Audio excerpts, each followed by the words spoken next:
You could be sitting on $1 billion idea and not even know it. In this video, I want to share with you my $1 billion degree.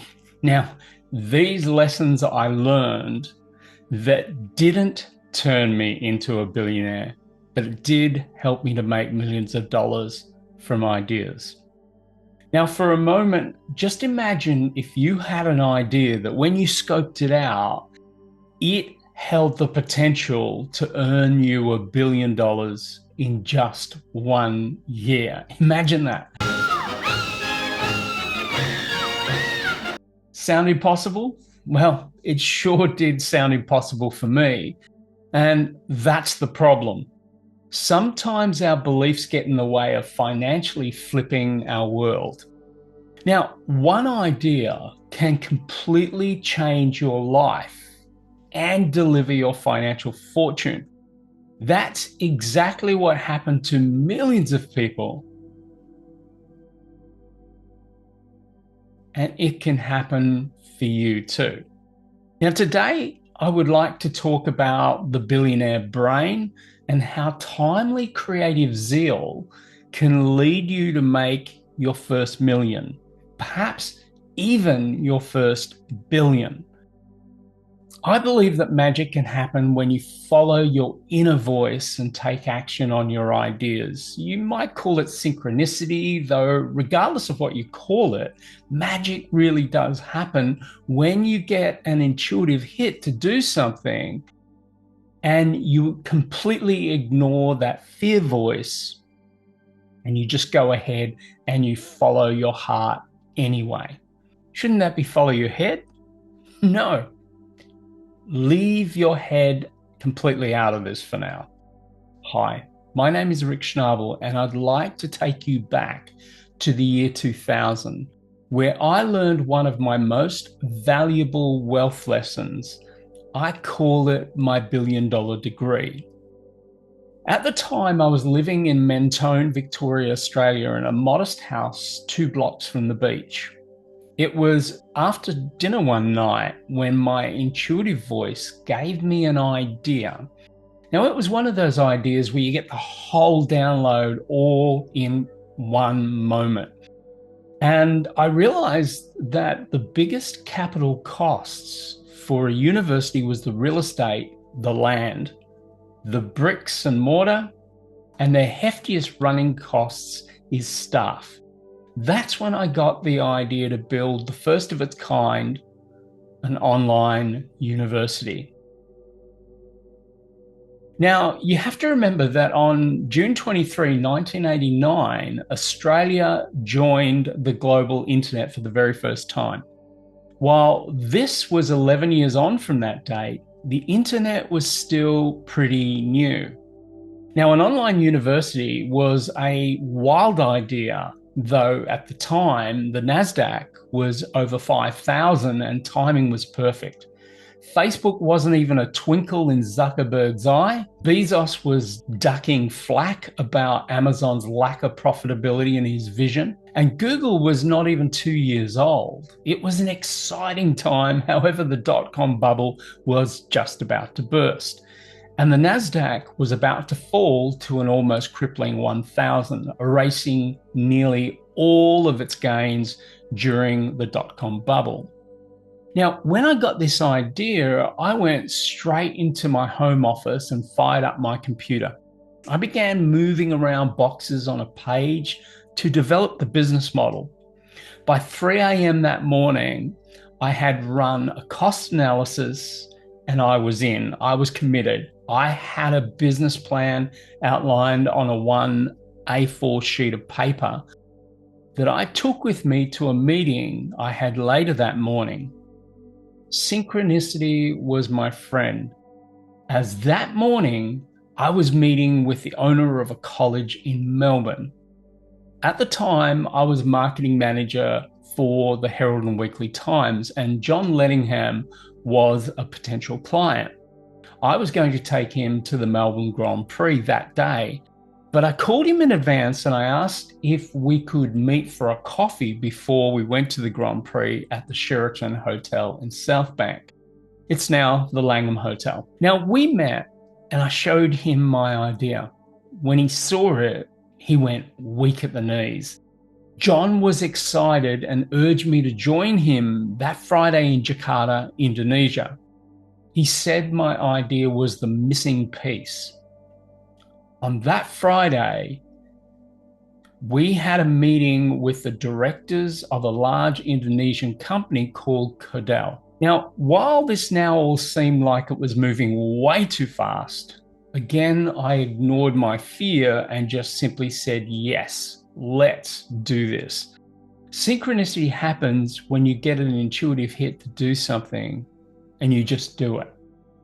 Too often, we allow fear to get in the way of our flow that might just lead to our greatest potential, and all that great potential starts with an idea.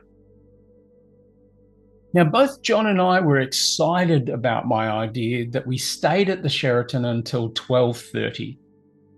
We then went to the Grand Prix, but frankly, we couldn't stop talking about the potential of starting the first online university. The Grand Prix was loud, and although we were in the corporate box, it was still noisy and we could hardly hear each other. So we went to John's home, and there John looked at my projections for the business. But John couldn't come to terms with my figures, particularly the earnings in our first year before interest and tax. It's called EBIT, E-B-I-T. Our EBIT was astronomical based on just 1% share of the university students' population globally. Now, John thought that there was something wrong with my figures, but there wasn't anything wrong with them at all.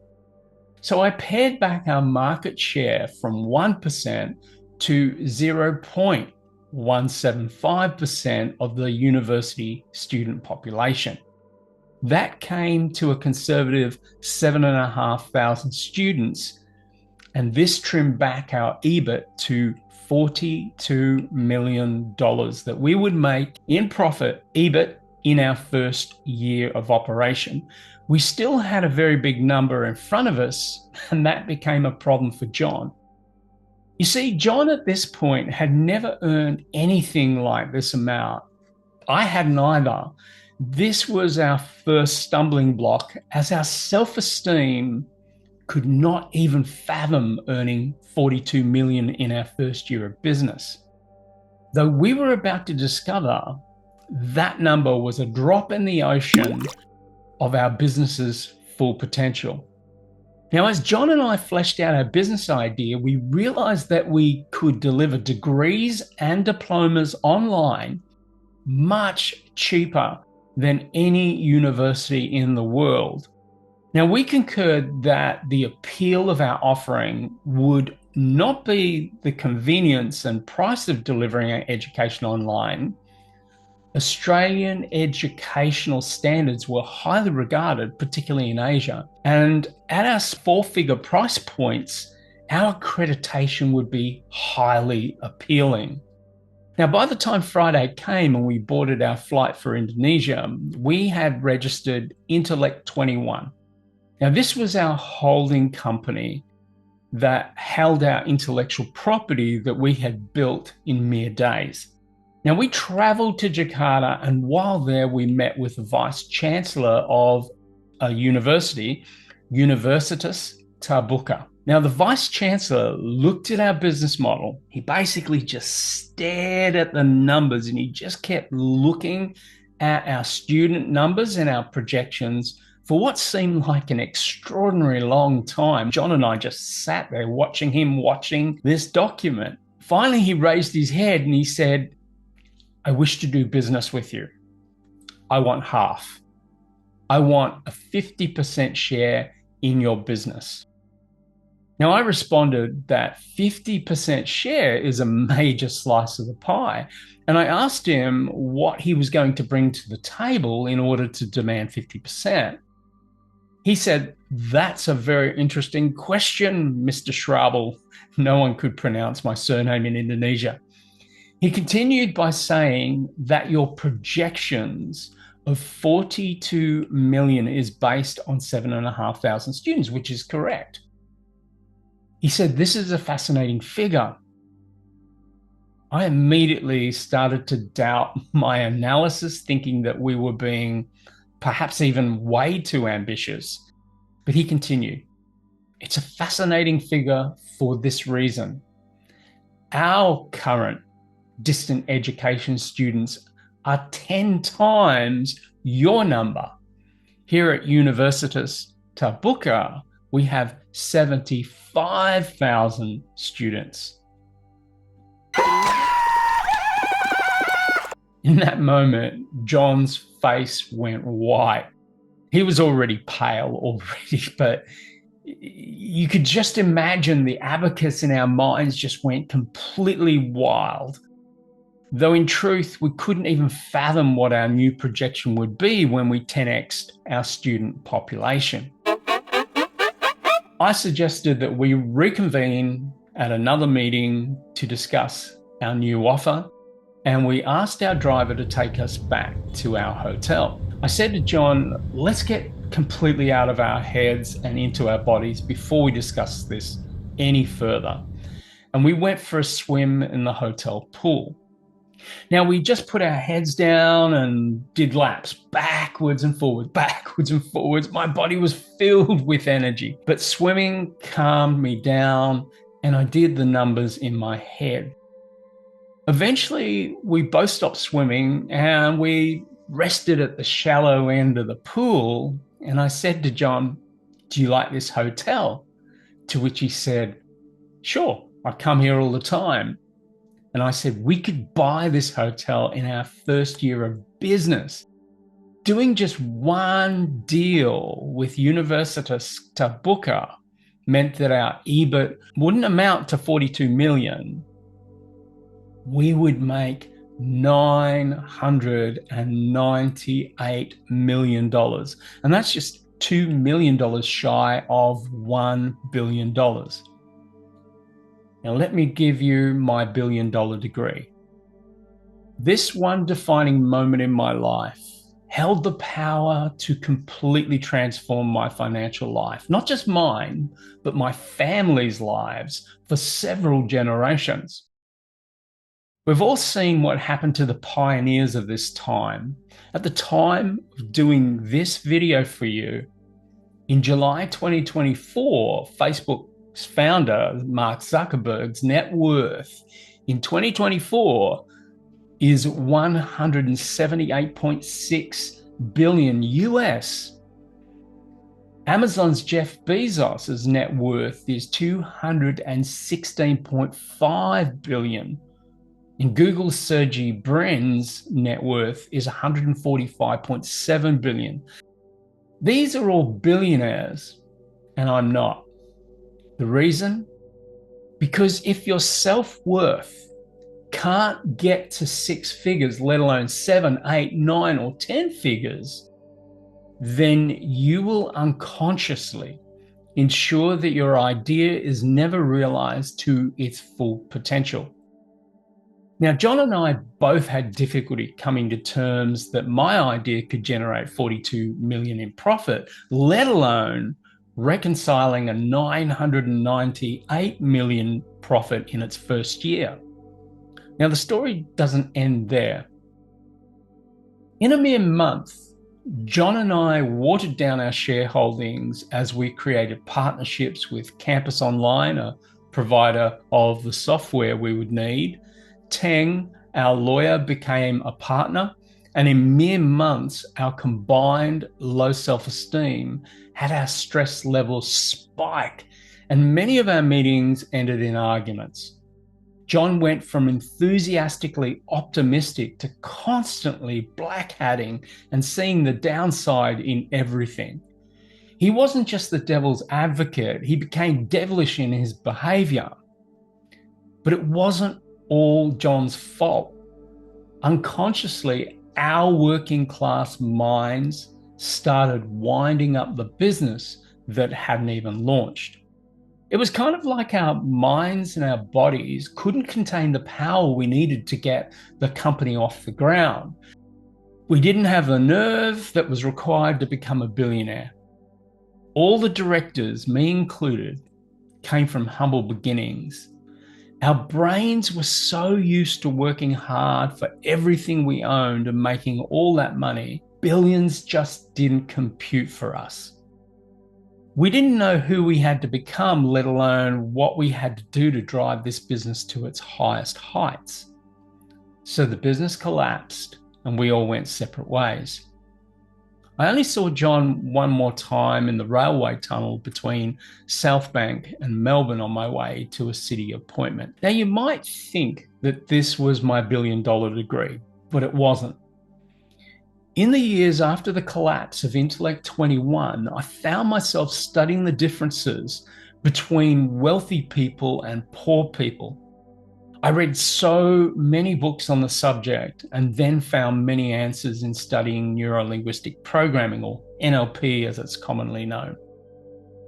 I started to see patterns. I realized that it was our poor mindset that killed our idea. I wrote about it in my book, 7 Beliefs That Will Change Your Life. I used a model called Rich Beliefs versus Poor Beliefs on page 94 of the book. I contextualized the topics at the axis. I looked at value, wealth, talent, business, money, and work. Here's what I found. When it comes to value, rich people add value, while poor people aim to get value. In the context of wealth, rich people learn to leverage their efforts, while poor people work alone and rely on their self-efforts. In the context of talent, the rich specialize while the poor generalize. If you're not winning Trivial Pursuit, it's a good thing because generalists win that game. Now, in the context of business, the rich own them and the poor work in them. In the context of money, the rich invest and the poor spend and save. In work, the rich work hard and smart and the poor work hard or hardly work. These are just some of the differences between a poor mindset versus a rich mindset. You can read more about it in 7 Beliefs That Will Change Your Life if you like. My name is Rick Schnabel, and I hope that this video has been helpful for you. If it has, please share and like and subscribe. My failure at Intellect 21 led me to succeed. Eventually, with all my newfound knowledge, wisdom, and skills, I started another business and I made my millions there. It's been 20 years and I still own Life Beyond Limits. It's a mission to help its students and clients to transform their lives, their business, by improving how they think, to live a life beyond limits. We help people to advance their mindset because we know the ultimate cost of a poor mindset. It can cost you billions.